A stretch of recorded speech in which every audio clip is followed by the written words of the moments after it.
Hello guys, welcome to RCI Varanasi. आज के इस वीडियो में हम लोग देखेंगे टैली प्राइम में पे स्लिप कैसे बनाते हैं, यानी कि create payment slip for employees.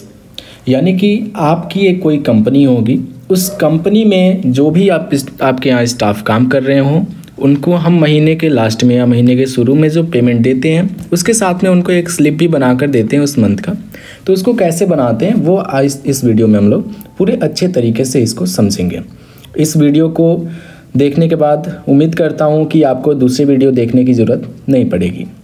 तो आशा करता हूँ कि आप लोग पहले से कंपनी बनाना जान गए होंगे, कैसे कोई टैली प्राइम में कंपनी बनाते हैं। साइड में आप लोग ओवरव्यू देख रहे होंगे।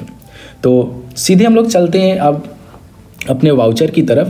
तो वाउचर पर क्लिक करके हम लोग टैली प्राइम में वाउचर को क्लिक करके हम लोग डायरेक्ट चलते हैं वाउचर में। और यहाँ पर आप लोग सामने देख रहे होंगे कि अदर वाउचर पर जाकर हम लोग शो इनएक्टिव पर जाते हैं और इसमें हम लोग पेरोल पर जाते हैं और पेरोल को एक्टिव करते हैं, जिसका शॉर्टकट होता है कंट्रोल F4। हमारे केस में यहाँ पर पेरोल एक्टिव है। आपके कंप्यूटर में, आपके टैली में अगर ऑन नहीं रहता है तो आप कंट्रोल F4 करेंगे और इसे एक्टिव कर लेंगे। ठीक है, बस हमें इतना सा करना है। इसके बाद हमें चलना है मास्टर क्रिएशन में, यानी कि कंट्रोल Q जो कि शॉर्टकट होता है टैली में बाहर आने के लिए। तो कंट्रोल Q कर लेंगे और बाहर आ जाएंगे। क्लियर है, यानी कि इसको एक्टिव करेंगे बस। और उसके बाद बाहर आकर हम लोग गेटवे ऑफ टैली में जो कि मास्टर क्रिएशन में जाएंगे, क्रिएट में जाएंगे। और यहाँ पर हम लोग क्रिएट में जाएंगे तो पेरोल को एक्टिव किए रहेंगे तो हमारे पास एक पेरोल मास्टर क्रिएशन आ जाएगा, जिसमें कि हम लोग को एक एम्प्लॉय ग्रुप बना लेना है। एम्प्लॉय ग्रुप आपके अनुसार से, आपके कंपनी के अनुसार से अलग अलग हो सकते हैं। जैसे मैंने एक मैनेजर का बना लिया और नेक्स्ट हम यहाँ पर एक टीचर का बना लेते हैं। ऐसे ही हम एक और बना लेते हैं जो कि स्टाफ का बना लेते हैं। ठीक है, तो इस तरीके से हम आपको मतलब कि एग्जाम्पल दिखाने के लिए 3 एम्प्लॉय ग्रुप बना लिए हैं। इसके बाद हम लोग एम्प्लॉय को छोड़कर अभी यूनिट तैयार कर लेते हैं, यानी कि उनको जैसे ओवर टाइम देना होगा तो मिनट आवर से तो हम लोग मिनट एक तैयार कर लेंगे और एक और हम लोग सिंपल मोड में ही आवर को तैयार कर लेंगे। ठीक है, यानी कि यूनिट में हम लोग सिंपल मोड में मिनट और आवर को रेडी करेंगे और इसके बाद बैक स्पेस करके ऊपर जाएंगे और सिंपल को चेंज करेंगे कंपाउंड में। किस में चेंज करेंगे तो कंपाउंड में चेंज कर लेंगे और इसको आवर्स को 60 मिनट से इसको कंपेरिजन करा देंगे। ठीक है, यानी कि 60 मिनट को मिलाकर 1 आवर बनता है। तो यहाँ पर हमने तैयार कर लिया। इसके बाद अटेंडेंस टाइप में जाएंगे, अटेंडेंस क्रिएट कर लेंगे। तो लीव का एक अटेंडेंस तैयार कर लेते हैं। ठीक है, और इसको हम लोग रख सकते हैं लीव विदाउट पे, यानी कि अगर कोई छुट्टी करता है तो उसका पेमेंट कट जाएगा। और एक और होता है अटेंडेंस लीव विद पे। ठीक है, तो उसको भी देख लेंगे। अभी लीव हमने तैयार कर लिया। इसके बाद ओवर टाइम हम कर लेते हैं। ओवर टाइम जो कि होगा प्रोडक्शन। ठीक है, प्रोडक्शन के अनुसार से इसको सेट कर लेंगे जो कि आवर्स ऑफ 60 मिनट। ठीक है, अब इसके बाद एक और हम तैयार कर लेते हैं एक्स्ट्रा से जो कि लीव विद पे, यानी कि अगर कोई छुट्टी करता है, जैसे कंपनी में होता है कि अगर कोई छुट्टी करता है तो उसका जैसे महीने में 4 छुट्टी 5 छुट्टी जितना भी छुट्टी होता हो तो वो छुट्टी रहता है। ठीक है, उसको हम अटेंडेंस लीव विद पे कर लेंगे, यानी कि उसका पैसा नहीं कटेगा। ठीक है, इतना तैयार करने के बाद हम लोग डायरेक्ट चलते हैं पे हेड तैयार करते हैं। सबसे ज़्यादा इसमें आपका रोल रहता है, यानी कि सबसे ज़्यादा पे हेड तैयार करना होता है, जिसमें कि सबसे पहले हम लोग बेसिक सैलरी तैयार कर लेते हैं। बेसिक सैलरी को रेडी कर लेंगे, क्योंकि ये बेसिक सैलरी करिए या बेसिक पे कर लीजिए, दोनों में से कोई एक कर लीजिए।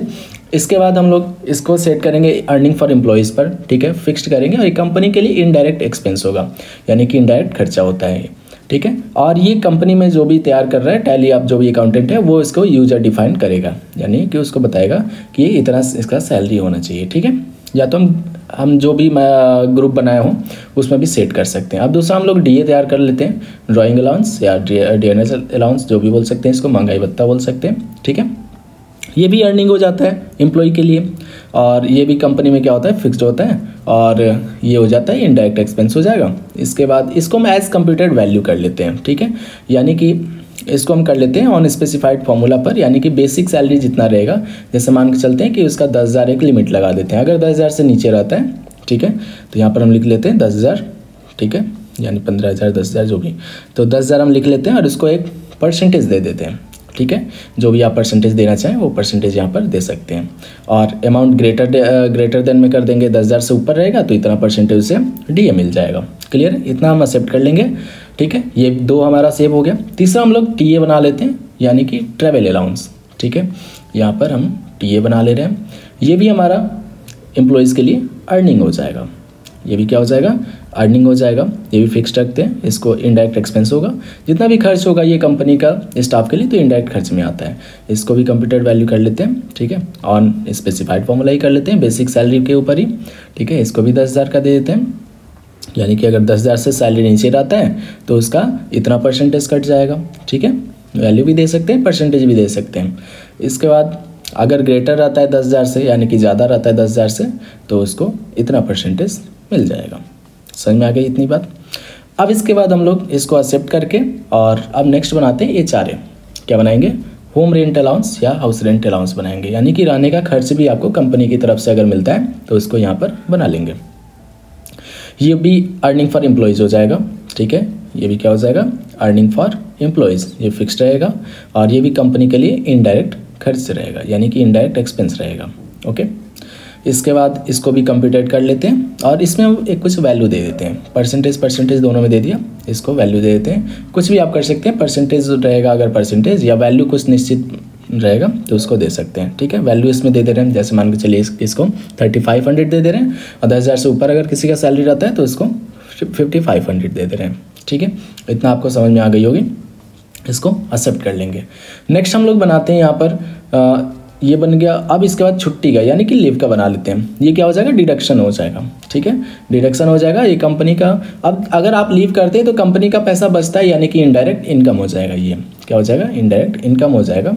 इसके बाद यहाँ पर इसको कर लेंगे ऑन अटेंडेंस, ठीक है। अटेंडेंस अनुसार से ये होगा, ठीक है। लीव में बनाया, अटेंडेंस में लीव बनाए और डेज वाइज इसको एक्सेप्ट कर लेंगे, ठीक है। इतना करने के बाद हम लोग एक OT भी बना लेते हैं, यानी कि ओवर टाइम कोई करता है तो उसको भी यहाँ पर अर्निंग हो जाएगा, ठीक है। ओवर टाइम ना लिख कर हम OT लिख देते हैं और नीचे इसके ओवर टाइम लिख दे रहे हैं, ठीक है। आप कुछ भी कर सकते हैं, बस समझ में आना चाहिए। हर कंपनी का अलग अलग होता है, अलग अलग शॉर्टकट्स अलग अलग उसको लिखते हैं, ठीक है। यहाँ पर ये भी OT क्या हो जाएगा, तो ये हो जाएगा इनडायरेक्ट एक्सपेंस ही हो जाएगा, ठीक है। इनडायरेक्ट खर्चा ही होता है, ठीक है। इसके बाद इसको भी कर लेंगे ऑन प्रोडक्शन। क्या कर लेंगे, ऑन प्रोडक्शन। क्लियर है, समझ में आ गई इतनी बात। अब इसके बाद यहाँ पर हम लोग ओवर टाइम भी क्रिएट कर लिए। अब कर लेते हैं हम लोग रिम्बर्समेंट, यानी कि अगर मान के चलिए कि कोई कंपनी के लिए आप खर्च कर रहे हैं, खुद से पॉकेट से खर्च कर रहे हैं, तो उसको बोलते हैं हम लोग रिम्बर्समेंट बोलते हैं, ठीक है। या PF अभी छूटा हुआ है, PF कर लेते हैं, ठीक है। PF यानी कि प्रोविडेंट फंड, जो कि आपके सैलरी में से कुछ पैसा कट के आपके लिए ही, आपके फ्यूचर के लिए वो स्टोर होता है आपके बैंक अकाउंट में, तो होता है प्रोविडेंट फंड होता है, ठीक है। तो ये हो जाएगा, डिडक्शन हो जाएगा एम्प्लॉयज़ में से, और ये कंपनी का करेंट लायबिलिटी हो जाता है, ठीक है। अब इसके बाद ये इसको भी कंप्यूटेड वैल्यू कर लेते हैं, इसको करेंट सब टोटल पर कर लेंगे, ठीक है। जितना सब टोटल होगा, यानी मान के चलिए 15,000 होता है या 10,000 होता है, ठीक है। तो उसको परसेंटेज वाइज इसको कट कर लेंगे, ठीक है। जैसे 12% इसको कट लिए, 10,000 से ऊपर रहता है अगर, तो इसको 13%, ठीक है। इसको भी एक्सेप्ट कर लेंगे, ठीक है। इसके बाद हम लोग रिइंबर्समेंट इसको बना लेते हैं, ठीक है। यानी कि आप कंपनी के लिए कुछ अपने पॉकेट से खर्च कर रहे हैं, तो आप आकर बता देंगे कि हमने इतना रुपए खर्च किया है, तो आपको सैलरी में ऐड होकर वो मिल जाता है। इतना समझ में आ गया।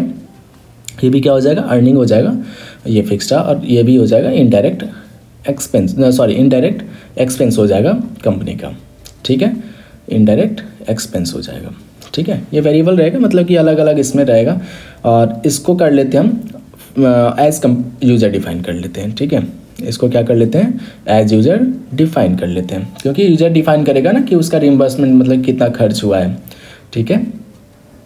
क्लियर, अब इतना समझ में आ गए। तो अब इसके बाद हम लोग एक और तैयार कर लेंगे, जो कि होगा बोनस अगर देना चाहें तो बोनस भी कर लेंगे। ये भी अर्निंग हो जाएगा, ठीक है। इसको भी वेरिएबल कर दे रहे हैं, और ये क्या हो जाएगा, इनडायरेक्ट एक्सपेंस ही हो जाएगा। और इसको भी एज यूज़र डिफाइन ही रहने देंगे, ठीक है। इतना एक्सेप्ट करने के बाद अब देखते हैं कि क्या क्या छूटा है। तो हमने बेसिक सैलरी बना लिया, एक बार चेक कर लेते हैं बाहर आकर। तो चार्ट ऑफ अकाउंट में जाते हैं, और यहाँ से हम लोग जाते हैं पे हेड में, चेक करते हैं कि क्या क्या। यहाँ ESI नहीं बना हुआ है, तो इसको ESI भी बना लेंगे। ESI जो होता है एम्प्लॉई स्टेट इंश्योरेंस, यानी कि एक तरीके का इंश्योरेंस है, जो कि हम लोग इसमें ऐड कर लेंगे, ठीक है। एज यूजुअली मतलब कि आपको जैसे मतलब कि इसको ज़रूरत पड़ेगी तो उस तरीके से हम लोग इसको यूज़ करेंगे। तो हम लोग पेड में आ जाते हैं और ESI यानी कि एम्प्लॉय स्टेट इंश्योरेंस बना लेते हैं, एक इंश्योरेंस है, ठीक है। और अदरवाइज छोड़ भी सकते हैं, नहीं बना सकते। बहुत सारे ऐसे बहुत सारे टर्म होते हैं जो कि आप ऐड कर सकते हैं या उसको नहीं भी ऐड कर सकते हैं। ये डिडक्शन हो जाएगा और ये कंपनी का करेंट लायबिलिटी हो जाएगा, ठीक है। बाद में इसको पेमेंट करना होगा कंपनी को, तो इसलिए लायबिलिटी में हो जाएगा। और as user as computer value कर लेंगे इसको, ठीक है। और इसको टोटल अर्निंग पर कर लेंगे ऑन सब टोटल पर, ठीक है। अगर मान के चलिए कि सब टोटल उसका 10,000 है या मान के चलिए 15,000 है, ठीक है। 15,000 कर लेते हैं, 15,000 से कम है तो इसको परसेंटेज दे देंगे 1%, ठीक है। और ऐसे ही अगर 15,000 से ज़्यादा सैलरी है उसका सब टोटल में, तो उसको हम लोग 1.5% दे देते हैं, ठीक है। इतना क्लियर हो गया, यानी कि पेड हमारा कंप्लीट हो गया। पेड में जितना भी समय लगाओ, यानी कि ये पेरोल जो है हमारा पे स्लिप बनाना काफ़ी ईजी होता है, बस इसको ध्यान से समझना होता है। इतना तक आप लोग सीख गए होंगे। तो अब हम लोग बना लेते हैं इसको पेरोल वाउचर टाइप, जो कि हम लोग अलग या तो हम छोड़ भी सकते हैं, अदरवाइज हम लोग इसको बना लेते हैं सैलरी स्लिप और पेरोल को यहाँ पर सेलेक्ट कर लेते हैं, ठीक है। और सब कुछ ऑटोमेटिक ये सब छोड़ देंगे और यहाँ पर हम लोग सैलरी स्लिप या पे स्लिप लिख लेंगे। ये अपने अनुसार से बना रहे हैं, जो कि आप प्रिंट करके देंगे तो उनके सब हेडिंग पर लिख कर आएगा, वो होगा सैलरी स्लिप, ठीक है। तो ये पेरोल में हम लोग सैलरी स्लिप नाम का एक वाउचर बना लिए हैं, ठीक है। इतना हो गया। अब इसके बाद एम्प्लॉय बनाते हैं, ठीक है। एम्प्लॉय हमने छोड़ा हुआ था, तो एम्प्लॉय हम लोग तैयार कर लेंगे। जैसे एम्प्लॉय ग्रुप हमने तैयार किया हुआ है, मैनेजर, स्टाफ, टीचर, उस अनुसार से हम लोग एक एक करके 3 बना लेंगे, ठीक है। एग्जाम्पल में हम कुछ भी इसमें लिख लेते हैं, ठीक है। नॉर्मली हम लोग कुछ भी लिख लेते हैं इसमें। इनको दे देते हैं मैनेजर बना देते हैं, स्टाफ या टीचर जो भी, ठीक है। मैनेजर हम रख लेते हैं और डेट ऑफ ज्वाइनिंग यहाँ पर उस एम्प्लॉय का कब ज्वाइनिंग है तो वो हम लोग यहाँ पर लिख सकते हैं, ठीक है। सैलरी डिटेल में हम लोग यस करेंगे, ठीक है। अगर इसको नो रहने देंगे तो फिर हमारा ऑटोमेटिक काम नहीं करेगा। यहाँ पर हम लोग सैलरी डिटेल को यस करेंगे, क्योंकि अगर एम्प्लॉई है उसको क्या क्या हम सैलरी दे रहे हैं, तो यहाँ से हम लोग को सैलरी डिटेल यस करना होगा। हम लोग जैसे बेसिक सैलरी दे देते हैं, ठीक है। एक एक करके हम लोग बेसिक सैलरी दे रहे हैं। ऐसे ही हम लोग इसको DA भी दे देते हैं, ठीक है। और TA भी दे रहे हैं, ठीक है। इसके बाद इनका OT जो है, लीव है, ठीक है, HRA दे देते हैं। इसके बाद इनका लीव जो है, लीव काट देते हैं, ठीक है, या PF हम लोग काट देते हैं इनका, ठीक है। यहाँ पर लीव सेलेक्ट कर लिया। लीव क्या है तो 500 पर डे के अनुसार से इनका लीव कट कर ले रहे हैं, ठीक है। ऐसे ही ओवर टाइम यानी कि OT सेलेक्ट कर ले रहे हैं। OT हम लोग 200 पर आवर इनको मतलब कि इनको ऐड कर देंगे, यानी अगर हर घंटे ज़्यादा वर्क करते हैं तो वो क्या होता है 200 रुपये पर घंटे के अनुसार से उनको मिल जाएगा। PF भी कट कर लेते हैं, PF डिडक्शन में हमने सेलेक्ट किया था, ठीक है। इसके बाद बोनस देना होगा, बोनस दे सकते हैं। ESI काटना है तो ESI भी काट लेंगे, ठीक है। बोनस देना होगा या रिम्बर्समेंट, इनका खर्च कुछ हुआ है, ठीक है, कंपनी के लिए, तो ये हम लोग ऐड कर लेंगे, ठीक है। एंटर करके हम लोग यहाँ पर सेव कर लेंगे। एम्प्लॉई नंबर, ID नंबर जो भी होगा ये हम फिल कर लेंगे। क्या उनका डेजिग्नेशन क्या है, रोल क्या है, तो ये सब हम लोग यहाँ पर उनका पूरा एम्प्लॉई का डेटा यानी स्टाफ का डेटा हम लोग यहाँ पर फिल कर लेंगे एक एक करके। और यहाँ पर ठीक है, ये मैनेजर हो गए और इनका मैनेजिंग का काम हो गया, ये मैंने लिख लिया यहाँ पर। अब इसके बाद हम लोग जो भी ये सब डिटेल है ये सब लिख लेंगे, फ़ोन नंबर एट्सेट्रा। अगर बैंक डिटेल भी देना होगा तो बैंक डिटेल भी दे सकते हैं हम लोग, ठीक है। और उनका और भी डिटेल है जैसे कि income tax number, PAN number, Aadhaar number, UN number, ठीक है, PF अकाउंट नंबर जिसमें PF जमा होगा, ये सब हम लोग फिल कर लेंगे, ठीक है। तो जल्दी से इसको कर लेते हैं।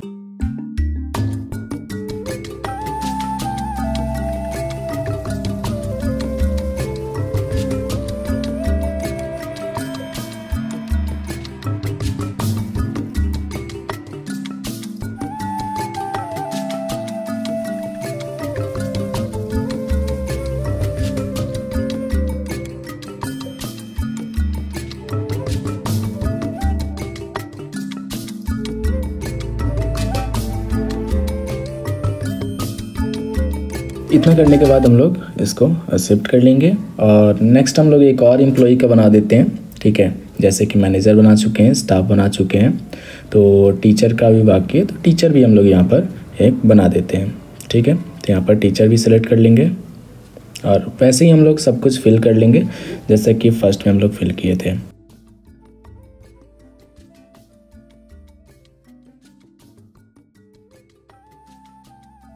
ठीक है, 3 यहाँ पर हमने एम्प्लॉय को क्रिएट कर लिया है। ठीक है, तो इसको एक्सेप्ट कर लेंगे और हमने यहाँ पर तीनों क्लियर कर लिया है। तो यहाँ पर हम लोग एम्प्लॉय ग्रुप भी बना चुके, एम्प्लॉय बना चुके, यूनिट भी तैयार हो चुका, अटेंडेंस, पे हेड और पेरोल वाउचर टाइप भी बना चुके हैं। ठीक है, तो अब बाहर आ जाएंगे कंट्रोल क्यू से और वाउचर पर क्लिक करेंगे। ठीक है, वाउचर पर यहाँ पर क्लिक करेंगे और अब हम लोग पे स्लिप बनाएंगे।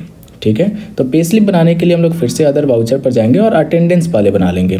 ठीक है, अटेंडेंस बनाने के लिए वही कंट्रोल F4 कर सकते हैं आप, और अटेंडेंस हम लोग एक एक करके सभी का बना लेंगे। लीव दे देंगे। ठीक है, पहले लीव बना लेंगे, उसके बाद ओवर टाइम बना लेंगे, और भी कुछ जैसे कि लीव विदाउट पे था, लीव विद पे था, तो दोनों अलग अलग हम लोग बना सकते हैं।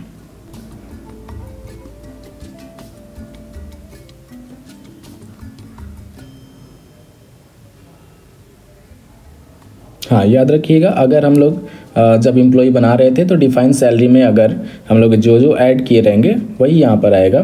अदरवाइज़ जैसे कि लक्ष्मी मित्तल नाम के एक एम्प्लॉय हैं, इनका लीव विद पे ऐड किया था हमने, तो लीव विद पे भी आ रहा है। ठीक है, अदरवाइज़ नहीं आएगा, यानी कि वहाँ पर हम लोग जो जो सेलेक्ट किए रहेंगे वही यहाँ पर शो करेगा। क्लियर है, तो लीव विद पे भी इनका दे देते हैं, 4 डेज़ का दे देते हैं। ठीक है, और लक्ष्मी मित्तल का भी दे देते हैं यहाँ पर। ठीक है, विवेक बिंद्रा, जो भी मतलब अलग अलग हम नाम दिए हुए हैं, तो यहाँ पर आप दे सकते हैं। क्लियर है, कुछ नरेशन लिखना है तो नरेशन भी लिख सकते हैं कि ये किस मंथ का अटेंडेंस है एटसेट्रा, ये सब हम लोग नरेशन यहाँ पर लिख सकते हैं।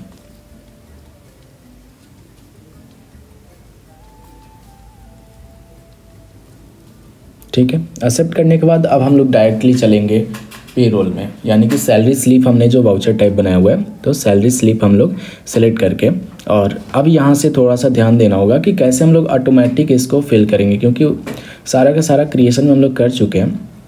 अब हमें केवल ऑटोमेटिक फिल करना है। तो यहाँ पर हम लोग सेलेक्ट कर लेंगे सैलरी स्लिप को। सैलरी स्लिप को सेलेक्ट करने के बाद अब सबका एक साथ हमें करना है, तो ऑटो फिल पर जाएंगे। ठीक है, कंट्रोल F इसका शॉर्टकट होता है। ऑटो फिल पर सेलेक्ट करके हम यूजर डिफाइन पहले कर लेते हैं। ठीक है, जो जो हमने सैलरी यूजर डिफाइन किया था वहाँ पर यूजर्स डिफाइन कर लेंगे, यानी कि यहाँ पर बेसिक सैलरी कितना देना चाहिए तो वो यहाँ पर दे लेते हैं, बोनस कितना देना चाहिए वो यहाँ पर दे लेते हैं। ठीक है, तो ऐसे ही सभी का हम लोग यहाँ पर फिल कर लेंगे। बेसिक सैलरी और इनका रिम्बर्समेंट है, तो रिम्बर्समेंट में कितना खर्च किए हैं तो वो भी यहाँ पर XYZ हम एग्जाम्पल यहाँ पर दे देते हैं। जैसे मान के चलिए इन्होंने 12,000 खर्च किया हुआ है। ठीक है, अब इनका भी बेसिक सैलरी हम दे दे रहे हैं कि इनका कितना बेसिक सैलरी होगा, और रिम्बर्समेंट इनका दे दे रहे हैं कि इन्होंने कंपनी के लिए कितना खर्च किया हुआ है। ठीक है, तो ये मान के चलिए कि कुछ भी यहाँ पर दे देते हैं, जैसे 123 या 13,000 जो भी है। ठीक है, एटसेट्रा हम लोग यहाँ पर दे दे रहे हैं। इतना होने के बाद फिर से वही सेम प्रोसेस अपनाएंगे, पेरोल ऑटो फिल पर जाएंगे और यहाँ से अब फिलहाल करेंगे सैलरी। ठीक है, और यहाँ पर मंथ सेलेक्ट कर लेंगे, तो ऑटोमेटिक सारा कुछ फिल होकर आ जाएगा, क्योंकि हमने कंप्यूटेड वैल्यू दे दिया था। ठीक है, सब कुछ यहाँ पर लीव के साथ में सब कुछ यहाँ पर फिल होकर आ गया है। नरेशन अगर चेंज करना चाहें तो नरेशन हम लोग चेंज कर लेंगे, अदरवाइज इसी को एक्सेप्ट कर लेते हैं। ठीक है, इसको हम लोग कंट्रोल A से एक्सेप्ट कर लेते हैं। अब पूरा का पूरा हमारा पे स्लिप बन के रेडी हो चुका है। इसके बाद हम लोग को कुछ नहीं करना है, यानी कि अब बस रिजल्ट देखना है। तो यहाँ पर हम लोग डिस्प्ले मोर रिपोर्ट्स पर पेरोल पे स्लिप में आ जाएंगे, और पे स्लिप में यहाँ पर एक एक करके सबका देख लेंगे। यहाँ पर सबका बना हुआ है, अगर कोई किसी को प्रिंट करके देना है कंट्रोल P करेंगे और उसको प्रिंट करके दे सकते हैं, या तो प्रीव्यू कर लेते हैं, प्रीव्यू करके और आई से प्रीव्यू कर लेंगे और Alt Z से जूम कर लेंगे। तो इस तरीके से पूरा का पूरा पे स्लिप रेडी है। तो ऐसे ही सभी काम लोग देख लेंगे। तो आशा करते हैं कि आपको पे स्लिप बनाना आ गया होगा। अगर इसमें कोई डाउट है आपको या कुछ कन्फ्यूज़न है तो आप डायरेक्टली मैसेज कर सकते हैं। ठीक है, या तो आप इंस्टाग्राम चैनल पर भी जाकर वहाँ पर भी आप मैसेज कर सकते हैं, RCA वाराणसी नाम से सर्च करेंगे आप, फेसबुक, इंस्टाग्राम, या तो यहाँ पर भी आप कमेंट करेंगे तो आपको ज़रूर से रिप्लाई किया जाएगा। तो आपको और किस टॉपिक पर वीडियो चाहिए ये भी आप कमेंट ज़रूर करें। तो लाइक करें, सब्सक्राइब करें और आगे बने रहें हमारे साथ। और अब लगातार वीडियो इस चैनल पर अपलोड होती रहेंगी। काफ़ी समय से इस पर ब्रेक लिया गया था, लेकिन अब इस पर लगातार वीडियो जाएंगे। तब तक के लिए धन्यवाद।